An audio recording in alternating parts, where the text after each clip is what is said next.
I have a question for you today that I think should be pretty easy to answer. I'm wondering, if given the choice, and not just a one-time choice like a dare or something, which glass of water would you be willing to drink? Which source of water would you be willing to drink from for the rest of your life?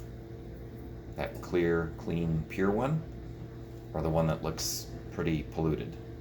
And by the way, it is pretty polluted. That is not tea, that is not weak coffee, that is not flat root beer or cream soda or anything else. It's really disgusting water. Which would you choose? The choice is obvious, right?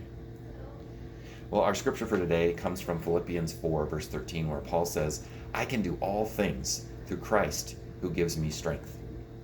Now, Paul had been on the top of the world, invited to all the parties.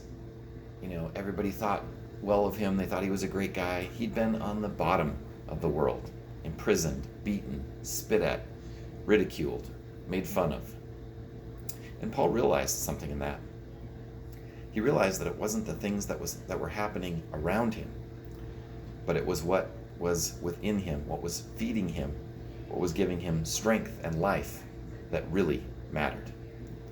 You see, Paul had been living in a world where he was drinking the polluted water, where all the cares and concerns of the world seemed to be the most important to him, what was happening around him, what was happening to him. But in an encounter with Christ, he saw that water was polluted, and he was filled with the living water that Christ gives to all of us through our baptism. And he drank that water down, and he continued to drink that water down, to be filled with it, to draw from it again and again and again.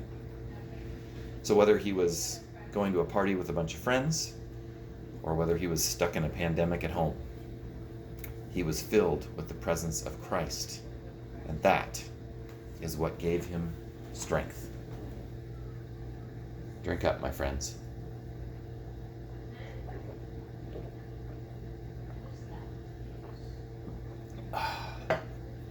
That is the water of life.